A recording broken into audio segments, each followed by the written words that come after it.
In 1937, a short time after this photo was taken, Darwin was struck by a cyclone which caused widespread destruction. In 1939, when war broke out in Europe, Darwin was being rebuilt, and new projects started, such as a new hotel, hospital, banks, and most importantly, a road link to Alice Springs.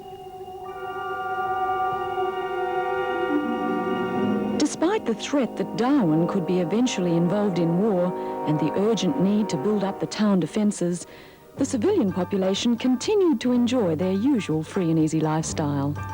Cavanagh Street, or Chinatown as it was then known, was the main centre of business and a favourite gathering place for Darwin residents, with a large number of shops and gambling dens being its main attractions. At that time, the Don Hotel in Bennett Street was one of the town's 3 hotels. This site is now occupied by the ABC studios. The Don provided another focal point for the locals, whose main entertainment consisted of meeting and talking with friends and going to the local open-air Star Picture Theatre. On December the 7th, 1941, Japan attacked the American naval base at Pearl Harbor, Hawaii. When Singapore fell in February 1942, it was immediately obvious that Darwin, and especially Darwin Harbour, which had fewer defences than Singapore, was also likely to be attacked at any time. Darwin was an important target for the Japanese, since it was a supply base for Allied forces fighting in the Pacific, and because there were naval, air, and military bases in and near the town.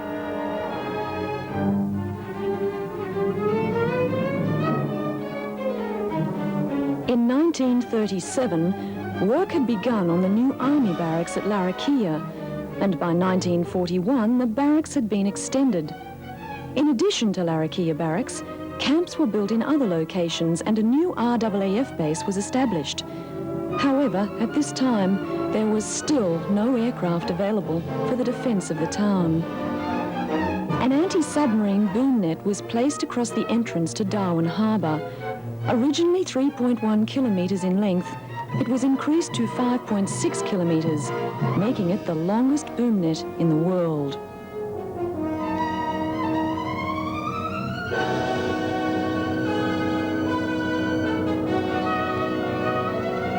Gun emplacements were hurriedly built on the foreshores. Eventually, Darwin was defended by at least 6 gun batteries situated around Darwin Harbour. The 6-inch guns shown here were located on the cliffs 300 metres to the right of this location and can now be seen in the museum grounds. This photograph shows a gun being moved to East Point as part of the activity to build up the town's defences. Barbed wire entanglements were set up on the beaches, and slit trenches, affording varying degrees of protection, were dug everywhere.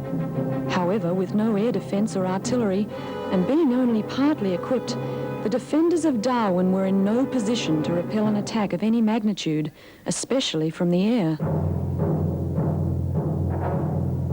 As the Japanese made advances north of Australia, an attack on Darwin appeared inevitable. The authorities decided to evacuate all women and children and all civilians in jobs not considered to be essential to Darwin's defence effort. From mid-December 1941 to February 1942, over 2,000 people were evacuated, leaving little more than 2,000 in the town, of whom only 63 were women. On February the 19th, 1942, radio messages were received in Darwin from the Catholic Mission on Bathurst Island and from a coast watcher on Melville Island, warning that over 100 aircraft were heading towards Darwin. This information was not acted on, and before the air raid sirens had sounded, 188 Japanese aircraft struck.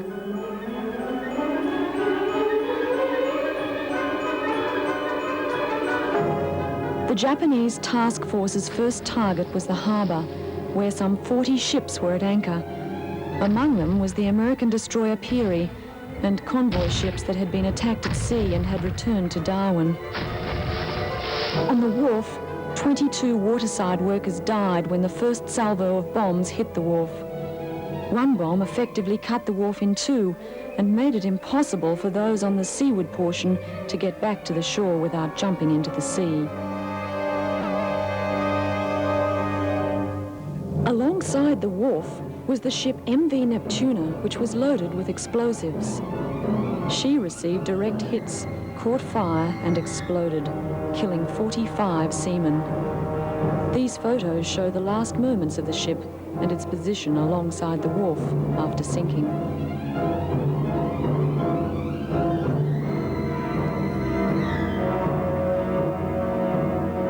Oil storage tanks at Stokes Hill were also bombed and caught fire, creating a spectacular scene. These tanks were again attacked during later raids, causing extensive damage.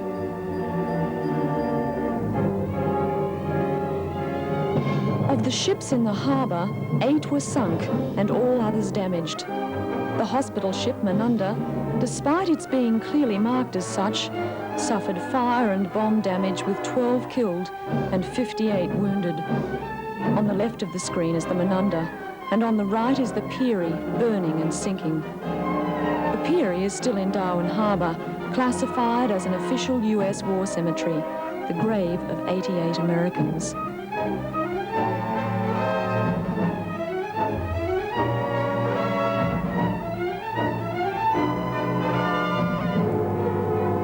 As well as the harbour, the new RAAF base was an important target and was bombed heavily during the second raid that same day, with many buildings and hangars suffering severe damage.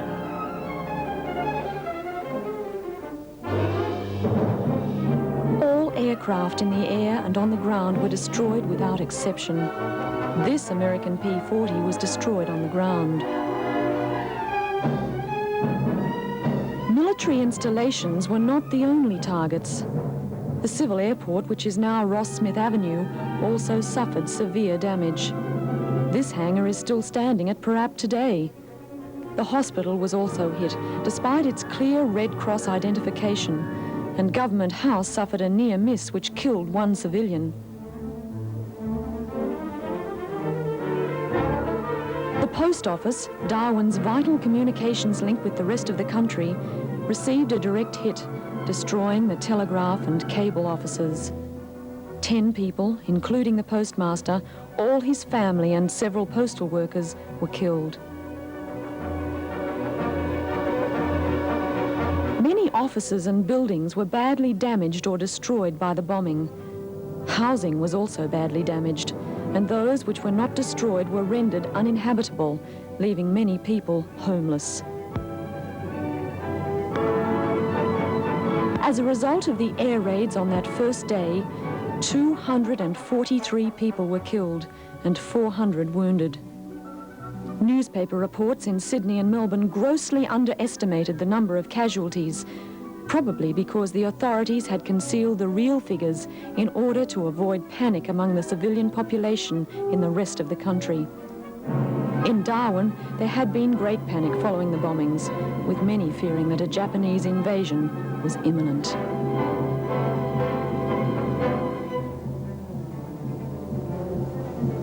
People had evacuated the town in whatever vehicles they could find, some hitchhiking, others riding bicycles, with even a sanitary night cart being commandeered.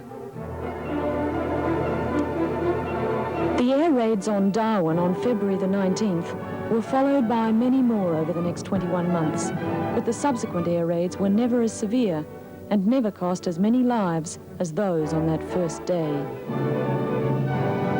It was decided to make a line of defence at Adelaide River, and many troops were immediately transferred there from Darwin.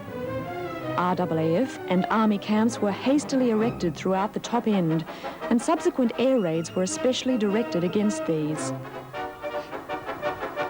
Strategic targets from Darwin to Katherine were subject to attacks during this period. This detailed Japanese map of the Northern Territory, which is now in the War Museum, was used by the Japanese air crews to locate their bombing targets. Many troops were sent north in 1942 to defend Darwin and the Northern Territory.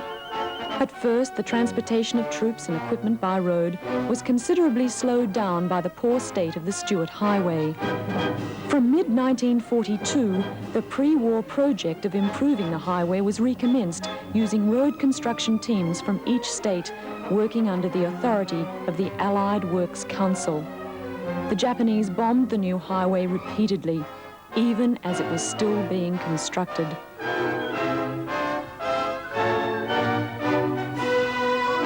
With the sealing of the Stuart Highway, Darwin became a hive of military activity. Troops and supplies flooded in from the south, and eventually 500,000 men were stationed at various locations throughout the top end.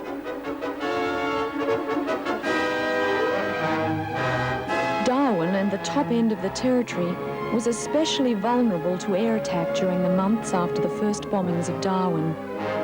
In the beginning, the Japanese encountered virtually no effective air resistance, with the main defense against air attacks coming from gunners manning anti-aircraft guns on the ground. Airstrips with such names as Strauss, Pell, Livingston, Hughes, Sattler, and Kamali were hastily established throughout the top end to accommodate the increasing number of Allied aircraft sent north to fight the Japanese attackers. Today, these old wartime strips can still be seen alongside the Stuart Highway.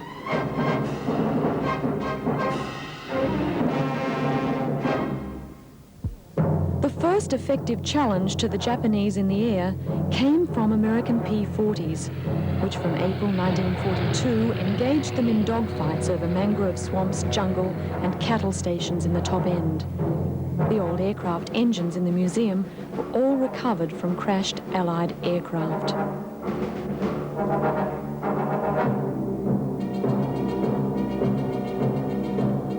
From July 1942, Spitfires and Kitty Hawks joined the fight and began to shoot down increasingly large numbers of enemy aircraft.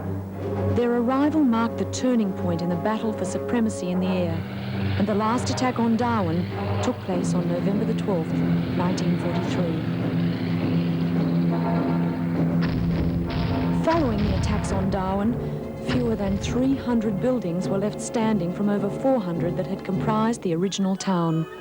It was not until the war ended in 1945 that the damage could be assessed, and it was years after that before many were rebuilt or properly repaired. This map in the museum is entitled 64 Air Raids on Darwin from the 19th of February 1942 to the 12th of November 1943. Each red dot indicates where a bomb fell and shows the full extent of the bombing on the town. Today, there are many reminders of the Second World War in the Northern Territory. The War Cemetery at Adelaide River is probably the most sobering of these. Here are buried members of the Australian Armed Forces and civilians who were killed during the war in the Territory.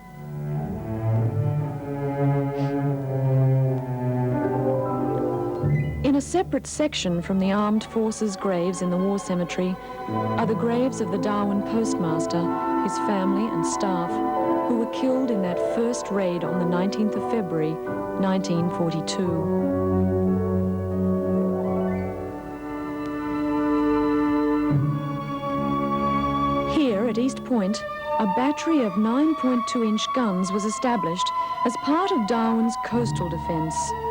These huge guns were never used against the enemy and were sold for scrap in 1959.